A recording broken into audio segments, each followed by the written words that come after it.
حضرت امام شافعی کے زمانے کا طلاق کا ایک بڑے ہی مشہور اور عجیب و غریب واقعہ کتابوں کے اندر ملتا ہے، جس سے سن کر آپ کے رونگٹے کھڑے ہو جائیں گے کہ امام شافعی کے زمانے میں ایک بادشاہ تھا اور وہ اپنی بیوی کے ساتھ بڑی محبت کیا کرتا تھا۔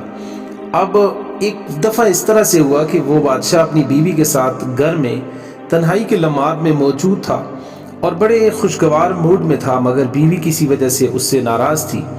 اب خامد جتنا بھی اس سے محبت کرتا، پیار کی باتیں کرتا، بیوی اتنا ہی اس سے چڑھتی، یہاں تک کہ وہ اس سے بدتمیزی کرنے لگ گئی۔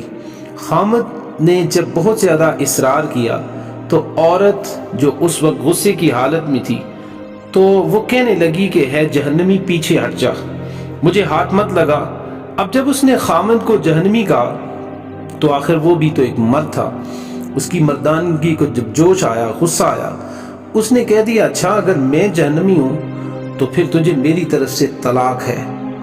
اب یہ الفاظ اس کے کہنے تھے۔ رات گزر گئی، بات گزر گئی، صبح جب دونوں کا دماغ ٹھنڈا ہوا تو عورت کو بھی اپنی غلطی کا احساس ہوا کہ میں اپنے خامن سے ناراض تھی، مگر یہ لفظ تو مجھے نہیں کہنے چاہیے تھے جو میں نے کہہ دیے ہیں، تو میں نے تو غلطی کی ہے۔ اب وہ اپنے خامن سے پوچھنے لگی کہ آپ نے یہ جو الفاظ مجھے کہے ہیں طلاق کے کہ اگر جہنمی یعنی میں جہنمی ہوں تو تجھے طلاق ہے، تو اب یہ بتائے کہ یہ کنڈیشنل شرط تھی اور اگر میں جہنمی ہوں تو تجھے میری طرف سے طلاق، لہٰذا اب یہ بتائیں کہ اس سے مجھے طلاق ہوئی ہے یا نہیں ہوئی۔ اب بادشاہ بھی بڑا پریشان ہوا، اس نے علماء کو بلایا۔ خامد نے جب علماء کو بلایا، علماء آئے اور سارے علماء نے جب اپنے سوچ بچار کی اور اس کے بعد سوچ و بچار کرنے کے بعد انہوں نے کہا کہ طلاق واقع ہو چکی ہے، کیونکہ ابھی اس بات کی طرف ہماری توجہ نہیں جاتی کہ آپ جہنمی ہیں یا نہیں ہیں۔ کون فیصلہ کر سکتا ہے؟ یہ تو قیامت کے دن اللہ تعالیٰ ہی فیصلہ کریں گے، لہٰذا یہ بات زبان زد عام ہو گئی۔ سینکڑوں علماء سے رابطہ کیا گیا، مگر کوئی بھی عالم، کوئی عالم کوئی مفتی اس کا جواب نہیں دے پا رہا تھا۔ بادشاہ پریشان تھا، وہ بھی اپنی اتنی خوبصورت بیوی کو طلاق نہیں دینا چاہتا تھا، بیوی بھی اب طلاق نہیں لینا چاہتی تھی۔ چنانچہ اس علماء کی محفل کے اندر ایک نوجوان جو کہ خاموش ابھی تک موجود تھے، اور جب ان سے پوچھا گیا تو انہوں نے کہا کہ میں اس سوال کا جواب دے سکتا ہوں۔ چنانچہ علماء نے ان کو آگے کیا، انہوں نے بادشاہ سے پوچھا کہ واقعہ کیا پیش آیا، تو بادشاہ نے بتایا کہ میری بیوی نے یہ الفاظ کہے اور میں نے اس کے جواب میں یہ الفاظ کہے، اب بتائیں کہ طلاق ہوئی ہے یا نہیں ہوئی۔ امام شافعی نے فرمایا بادشاہ سلامت، اس کا جواب دینے کے لیے مجھے آپ سے تنہائی میں کچھ باتیں پوچھنی پڑیں گی۔ اس نے کہا کہ بہت اچھا۔ چنانچہ اس نوجوان نے ان سے کہا کہ بادشاہ مجھے زندگی کا کوئی ایسا واقعہ بتائے کہ جس میں آپ کو گناہ کرنے کا موقع ملا ہو، گناہ کرنا آپ کے لیے آسان ہو، مگر اللہ رب العزت کے ڈر اور خوف کی وجہ سے آپ نے اپنے آپ کو اس گناہ سے بچایا ہو، کوئی ایسا واقعہ ہوگا۔ امام شافعی کے جواب کے اندر وہ بادشاہ تھوڑی دیر کے لیے سوچنے لگا اور سوچ و بچار کے بعد بادشاہ کہنے لگا کہ ہاں ایک ایسا واقعہ ضرور ہوا ہے میری زندگی کے اندر۔ ایک دفعہ جب میں اپنے سارے کام کاج چھوڑ کر محل کے اندر گیا تو میں نے کیا دیکھا کہ وہاں کام کرنے والی ایک لڑکی نوکرانی میرے کمرے میں چیزوں کو سنوار رہی تھی، بستر کو ٹھیک کر رہی تھی۔ جب میری اس کے چہرے پہ نظر پڑی تو لڑکی کے حسن و جمال کے اندر میں وارفتہ ہو گیا اور میں نے دروازے کو بند کر دیا۔ جب میں دروازے کو بند کر کے آگے بڑھا تو لڑکی سمجھ گئی کہ میری نیت خراب ہے۔ وہ نیک تھی، پاک دامن تھی، میری طرف دیکھ کر اس نے کہا کہ یا ملک اتق اللہ، ہے بادشاہ اللہ تعالیٰ سے ڈر۔ تو اس نے جیسے یہ الفاظ کہے کہ اللہ سے ڈر، تو میرے دل میں ڈر آ گیا۔ میں نے تالا کھول دیا اور لڑکی سے کہا کہ چلی جاؤ۔ حالانکہ اگر میں چاہتا تو لڑکی سے اپنی خواہش پوری کر سکتا تھا، تو میں نے اللہ تعالیٰ کے خوف اور ڈر کی وجہ سے اس لڑکی کو واپس بھیج دیا۔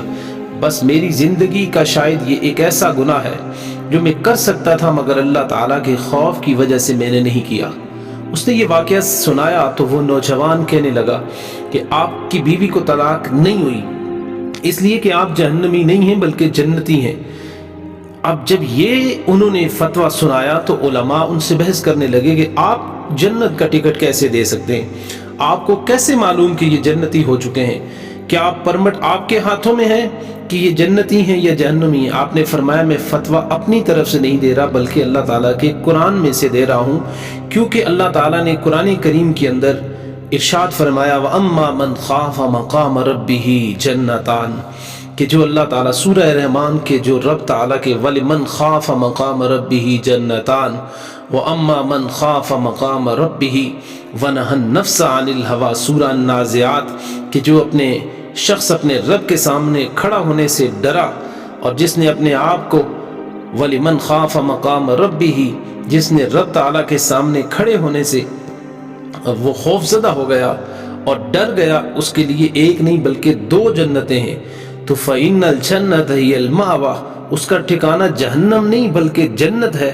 تو اللہ تعالیٰ نے جب فرمایا ہے تو بادشاہ نے خود بتایا ہے کہ اللہ کے خوف کی وجہ سے اس نے ایک لڑکی کو چھوڑ دیا تھا، تو اس لیے میں یہ فتویٰ دیتا ہوں کہ ان کے لیے جہنم نہیں ہے بلکہ یہ تو جنتی ہیں۔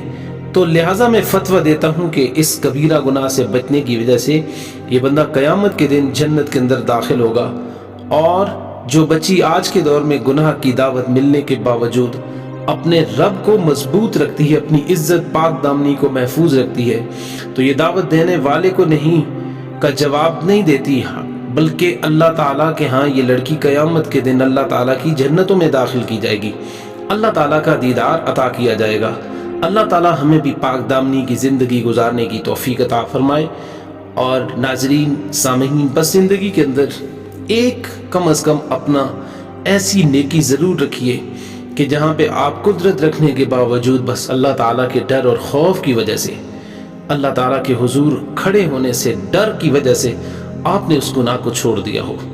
کمنٹ سیکشن میں ضرور بتائیے گا کہ کیا آپ نے بھی اللہ تعالیٰ کے خوف اور ڈر کی وجہ سے کبھی اس مالک کے حضور کھڑا ہونے کی وجہ سے کیا آپ نے بھی کبھی کسی گناہ کو چھوڑا ہے؟ ضرور بتائیے گا اور دعاؤں میں یاد رکھیے گا۔ السلام علیکم ورحمۃ اللہ وبرکاتہ۔